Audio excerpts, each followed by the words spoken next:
Coming up next, Jane Wallace examines the day's pressing issues on Under Scrutiny. Then stick around for Back Chat, where we answer your pressing faxes, questions, and letters, right here on FX. Presidential candidate Bob Dole unloads on Hollywood for movies and music and moral values that have gone straight into the gutter. That's Hollywood, so what else is new? Welcome to Under Scrutiny.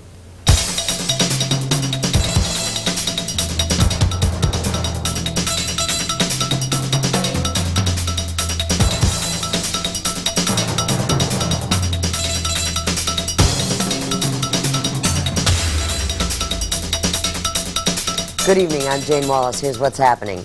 Western allies have rejected talks with Bosnian Serbs over the release of over 300 UN peacekeepers held hostage. Bosnia was tense as the first civilian UN employee was detained by Bosnian Serbs, and food was growing scarce in the city.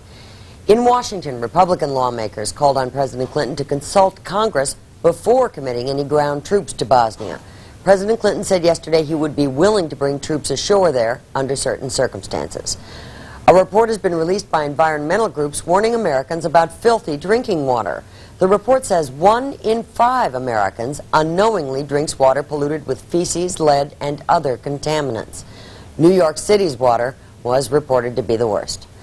Marilyn Monroe put her stamp on the world. Now the U.S. Postal Service is returning the favor. It is putting her on a stamp. The Marilyn Monroe stamp was issued today on what would have been her 69th birthday. And last night in Los Angeles, presidential hopeful Bob Dole unleashed a stinging attack on Hollywood and the recording industry. He denounced gangsta rap music and movies that exploit sex and violence. A new line has been crossed, he said, not just of taste, but of human dignity and decency. Under Scrutiny tonight examines that blistering Dole attack. Dole's audience, of course, was middle America, voters. And his target, companies whose products are frequently under fire. Dole called movies like Natural Born Killers and True Romance nightmares of depravity. Dole said they are slashing the social fabric of the nation. He is angered at Hollywood's portrayals of sex and violence on the screen. Dole also attacked the popular music form known as gangsta rap, which often celebrates violence against police and features lyrics which are extremely offensive toward women. Such attacks against Hollywood are not new, of course, and are hardly unjustified. President Clinton blasted the same entertainment values in his last State of the Union address. Then there was Dan Quayle, who attacked Murphy Brown's celebrated Child with No Father in 1992. That was part of the Republican Family Values campaign. Politicians are not shy about going after Hollywood, especially in campaign years, but none support censorship, and only President Clinton is working with producers to do anything about it. Hollywood is a juicy, easy target, and a good campaign issue. Movies and music alone grossed almost $20 billion last year. That's money from entertainment consumers, you and me. Our question tonight, why are all of us supporting the entertainment industry if it is poisoning our minds and ruining our children? Joining us in Washington are Brent Bozell, well-known conservative voice and chairman of the Media Research Center, Ronald Brownstein, national political correspondent for the Los Angeles Times, and in New York we will be joined by Professor Louis Cole, chairman of the film department at Columbia University. Brent Bozell, let me begin with you. Nightmares of depravity out of the dream factory. Do you think the criticism is legitimate? Sure. Look, when Bob Dole and Bill Clinton can agree on anything, then you know it's legitimate. There is a growing feeling, Jane, that what's coming out of Hollywood is just not good stuff, which is ironic given that I think Hollywood has had a long and glorious history of promoting pretty good values throughout its history. But if you look in the last 20 years, last 10 years, the kind of values that have been promoted, the kind of gratuitous messages, the sex, the violence, that type of thing, you have to scratch your head and ask yourself, just how good is it? If you look at the numbers, by the time the average child graduates from 8th grade, he or she will have watched 100,000 acts of violence on television, 8,000 murders on television. You get those kind of numbers and you wonder why our society is so desensitized to violence. Okay. Sounds pretty good so far. Ronald Brownstein, do you agree that the criticism is justified? Well, I think that, clearly one of the most important things that Bob Dole said in his speech last night was that this is a concern not only of a radical fringe. There is a large part of middle America that feels that their values are being assaulted by the pop culture or aspects of the pop culture. I think what we really have to do is disaggregate here. You know, you're looking at a television industry, a movie industry, and a recording industry. I think what Brent said is a little bit behind the curve. Clearly there are things out of Hollywood that many people feel are sort of out of mainstream values and are sending the wrong messages to kids. But you know, for the last half decade or so, there's been a succession of movies, and certainly the leading television shows that celebrate family, that celebrate rearing children, that sort of really put into place what Dan Quayle would have called family values. And I think that, you know, you've got many things going on at once.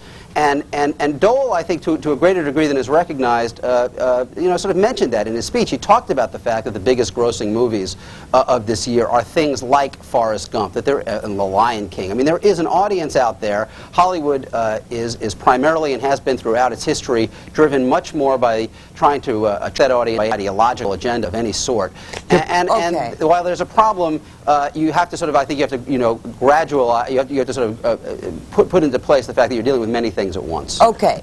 Now, Brent Bozell, Bob Dole went further than either of you have. He said, we have reached the point where our popular culture threatens to undermine our character as a nation. Do you see it as that dire?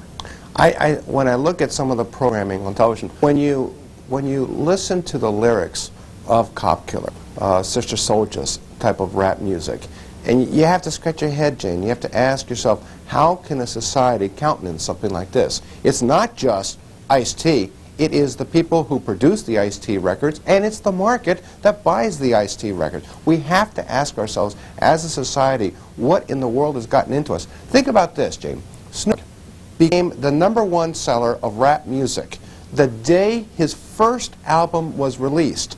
What was Snoop Doggy Dogg's claim to fame that would make him the #1 seller the moment his rap song was released? It was that he was indicted murder. He was on trial for murder. Okay, so you're There's saying something wrong with our society. that celebrates, perverse values at best. The question in my mind is whether Hollywood, the music industry, the television industry are actually leading the masses or following them. I think that, as Ronald Brownstein mentioned earlier, there's a good case to be made that the only thing they worship in Hollywood is the buck. And if people buy this, which they clearly do, or it would not be profitable and it would not be produced, is then the manufacturer to blame? They're neither leading nor they're following, Jane. Look, the argument out of Hollywood is that there's a market out there. We're simply feeding the market. But here's the problem with that. There's a market for anything. If you put Penthouse on Saturday morning, you would find children watching it. There's a market for anything. Just because there's a market for something doesn't make it a good thing for Hollywood to do. So the fact that they're feeding all these markets out there is something that they have to ask themselves, are they doing a good job? I don't think they are. Well, now, okay, but nobody wants censorship. Are morals really supposed to be part of the job of that industry? I mean, they're commercial. Well, they're out to make a buck. Ronald? Yeah, ultimately, I do think they are. I mean, I think that, you know, this is to have in any society, to have a public voice is to have power, and I think people have to be more responsible with their public voice. I mean, the problem with Bob Dole's speech is, I think that most people would find very little to object in the content and the context of the speech, in the four corners of the speech. It's really what's not in there, what's left out of there. As you suggested in your introduction, an awful lot of what he has said, Bill Clinton has said over the last few years. In fact, I was with Bill Clinton the week of Dan Quayle's speech, and he made remarks not dissimilar to what Dole said yesterday. The problem is that, you know, Hollywood and Hollywood's impact on the coarsening of our society is hardly the only such impact. I mean, you have talk radio, you have a very vitriolic political debate, you have the issue of guns and violence. I mean, Bob Dole has spent the last several months opposing gun control. He's sort of in the position today of saying guns don't kill people, movies do. Well, so I think that you know what you're really looking for, what we really ought to be looking for in society is a balanced debate. And I think Dole, I do not think that what Dole said yesterday was extreme in any way, but I do think that he sort of diluted or undercut his message by focusing it solely on a purely, you know, an institution that's seen as largely liberal and largely democratic. There really is a broader indictment to be made about the way that culture, the entire way that we're dealing with the transmission of cultural values in this society. Okay, now when we come back, gentlemen, we've got to take a commercial break. I want to pick up on part of what you're saying, Ronald Brownstein, the hypocrisy involved, some say for Bob Dole, and the hypocrisy involved, many say for Hollywood. We'll be right back.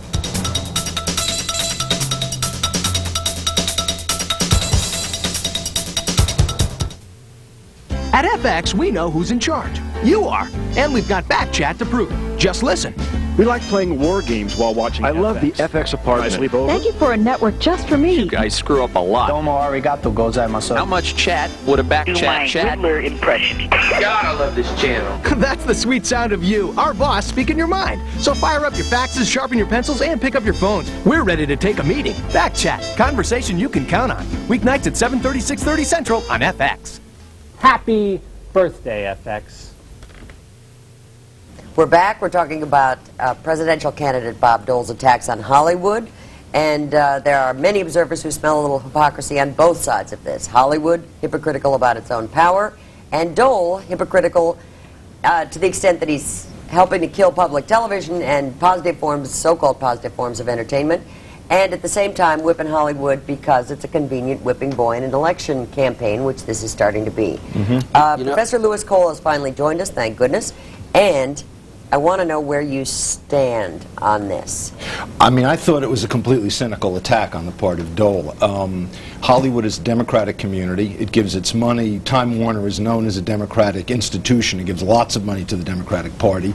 To single it out was completely cynical on his part, especially because one of the films, it was interesting, he didn't evidently see the films that he had attacked, and it would have been good for him if he had, because True Lies is the story of a hired hitman who goes around killing people for money, albeit for the government, and who thinks that it's morally right to sexually humiliate his wife by pretending to be a man whom he's not and having her strip and grind for him. Well, and this is one of the movies Dole praised. This is one of the movies that Dole praised as it was very good for family values.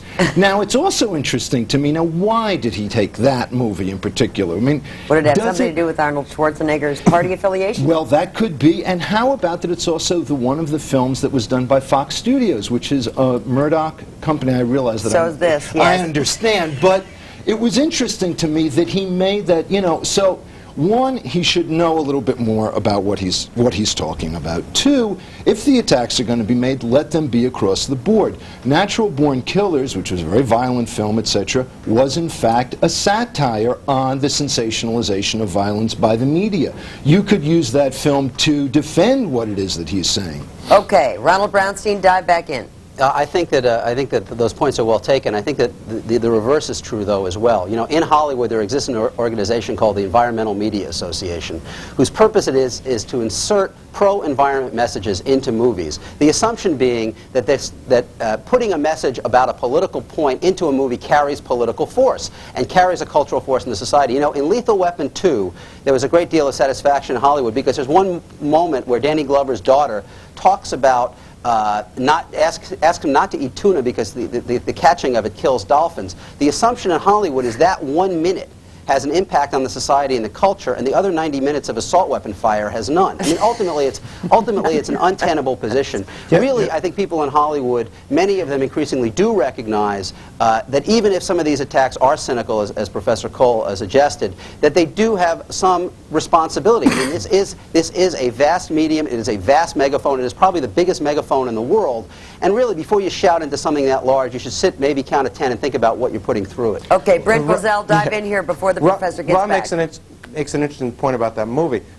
In the movie that he mentioned, there's also a locker room where there is a bumper sticker on the police locker that says, "Fur is dead." Only in Hollywood would you have a police department with a "Fur is dead" bumper sticker on there.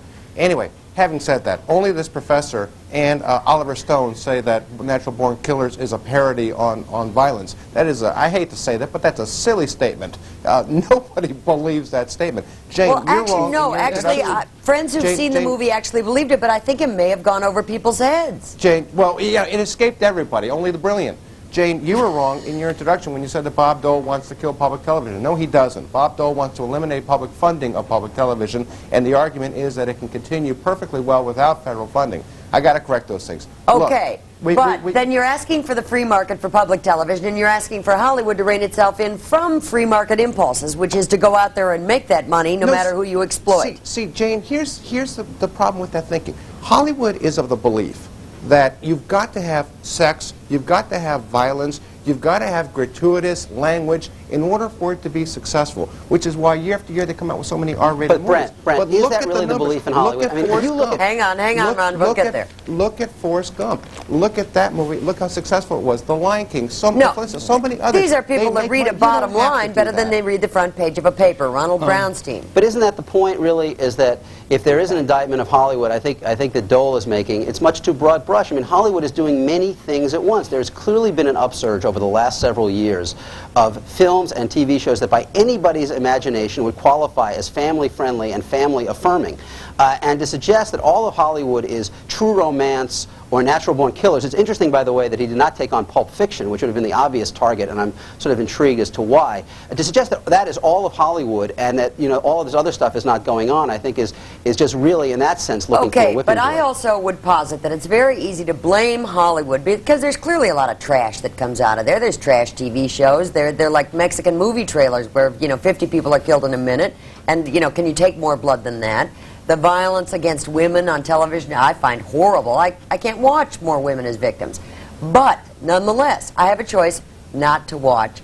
And I wonder what Bob Dole, in not proposing to do anything about any of this, if he isn't just taking it out on Hollywood, because it's a lot harder to deal with the disintegration of the family and the guns in the inner city and the real warfare on the streets. Go ahead, Professor. No, I think that that's exactly the point. I mean, I'm looking at the top films of the grosses, you know, True Lies, Clear and Present Danger, Speed, Maverick, Interview with a Vampire. These are all making over $100 million apiece. I mean, people are paying money to go see them. And the fact is that they also come out with films that are, you know, whether it's The Lion King, etc. Though even there, I mean, it's much more of a preoccupation. Hollywood thinks that these things sell because they sell. I mean, The Lion King, adults went to it, kids went to it, etc. These things make money because people want to see them. To say that it is somehow some kind of massive conspiracy on the part of a couple of studio executives to rip apart the moral fabric of the nation is completely absurd. And I think one of the things that it's interesting that he doesn't talk about is the presentation of people in these films. I mean, your point is well taken. The misogyny in a film like True Lies is much more of an attack upon the social fabric of a nation than, you know, the using dirty language. Okay, I mean, but even then the other thing is this, that we're also, you know, Mark Twain, Huckleberry Finn, was a book that is still being banned. Hemingway used four-letter words. Ulysses is banned. There is a legitimate demand that art makes to explore different areas of experience. Now, I think gangster rap can have very awful lyrics in it, but at the same time, there is certain legitimate demand that art says that let us talk about what is happening out there. Okay, we're going to leave it there for the moment. We got to take another commercial break since we're in business for a buck, and we'll be right back.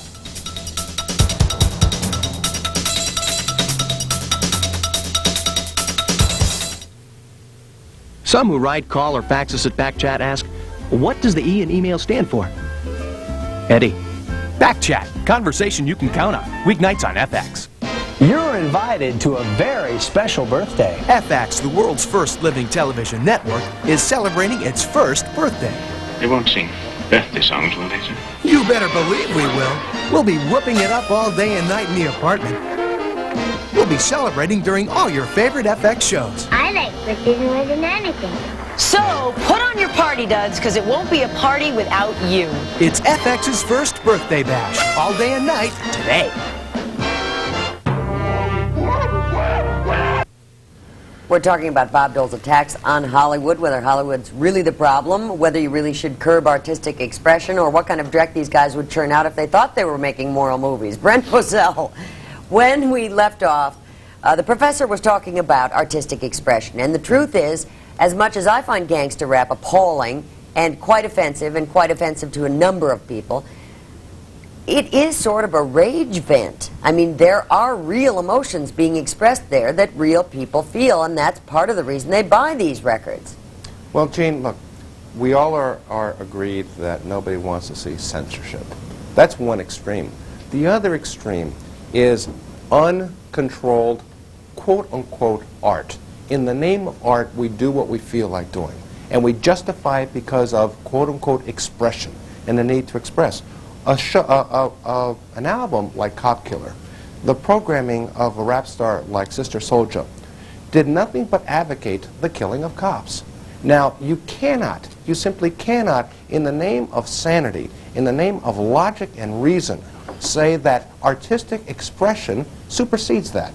There has to come a point where the industry, and the industry, by that I mean the Time Warners that sponsor this, by this I mean the Ice-T's who put it out, the stores that sell it, and the public that buys it. Okay, but the truth is we do have multiple mediums here. We've got television, which does sort of invade the home in a sense, and kids do have access to it. You have movies. No one forces you to go see the movies. Jane, no one that argument is dead wrong. forces you to buy a record. That argument is dead wrong. Let me tell you why. I cannot stand the argument that people put forward. If you don't like it, change the channel. If you don't like it, don't watch it. Look, television ought not to be the enemy of the family. It never was before now. Why is it the enemy? Why can't it do good things? It always has done good things. One of my questions is if they set out to do good things, if they're going to produce worse dreck in their own way. Go ahead. You know, this thing with the family is interesting. Did you happen to see True Romance? True Romance is about the creation of a nuclear family. It's about a boy who meets a girl who loves him very much. He loves her. There are a bunch of thieves out there. They want to kill the two of them. They have to run off to Los Angeles to escape all these people, and they do, and it ends up with a picture of a man and a wife and a child together, in love, married. Now, that's a nuclear... But there was some bloodshed. Yeah, that's right. But why does he knock it? The fact of the matter is, you cannot make these... Once you start making these kind of distinctions and saying what is right, what isn't right, etc., you're talking another kind of agenda. It's a political agenda. If you want to do something about the family, see that people don't have to have two full-time jobs, a husband and a wife, so that they're out of the house all day, and so that the kids don't have any parental supervision. Make jobs more, pay more. Do things, have better daycare after school. They're real things you can do to help the family. Why don't you put them on their agenda? Why doesn't Bob Dole, instead of going after Hollywood? It's cynical and it's dumb. Go ahead, Brent Bazell. Well, we'll let Ronald Brownstein in here, and then we'll let you respond. The problem the problem with this conversation is the assumption this has to be an either-or proposition. Really, there's no reason why we shouldn't talk about both. I mean, what the professor just said is absolutely right. As I go around the country, you talk to families, they feel their primary stress is time. Time because of economic strain, because both parents are working, because no one's in the house to watch the kids, to raise the kids, to sort of monitor the kids. And as a result, though, they feel themselves under siege in many cases from the popular culture, that the popular culture, as Brent Brazell said, is an enemy in the effort of trying to raise their kids. There's no reason we shouldn't talk about making it easier for families to spend more time with their kids with the kinds of policies that the professor talked about, but there's also no reason why we should ignore the fact that there are many mainstream people in America who feel themselves under siege from the popular culture. Oh, absolutely. What would you like to do about it? Legitimate points of debate. No, I agree with you, but what do you propose to do about it? Because one is a matter of policy and the other is a matter of commerce. Brent Brazell gets 10 seconds now, guys. I gotta let him respond. By the time the average child is graduated from high school, he will have spent more time in front of a television than in front of a teacher. Television, the industry, has a responsibility to do good things. It's as simple as that, and there's nothing political in that statement. Okay. That wasn't Allegedly. Dole's statement. That wasn't the end of the show, at least. Thanks to tonight's guests, Brent Brazell, Thank you. Ronald Brownstein in Washington, and Professor Lewis Cole here in New York. Be right back.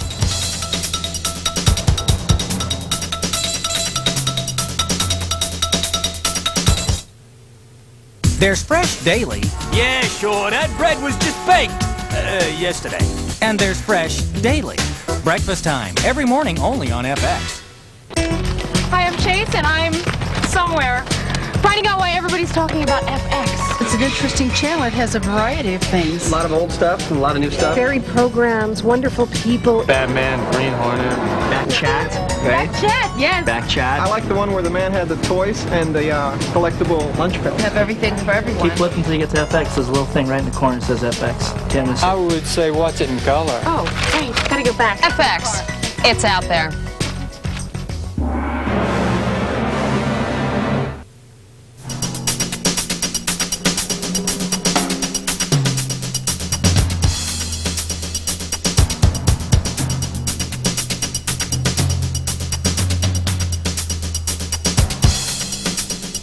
That's it for Under Scrutiny this Thursday night. Thank you very much for joining us. Tune in again tomorrow. We're going to look as California starts to dismantle affirmative action. We'll see you then.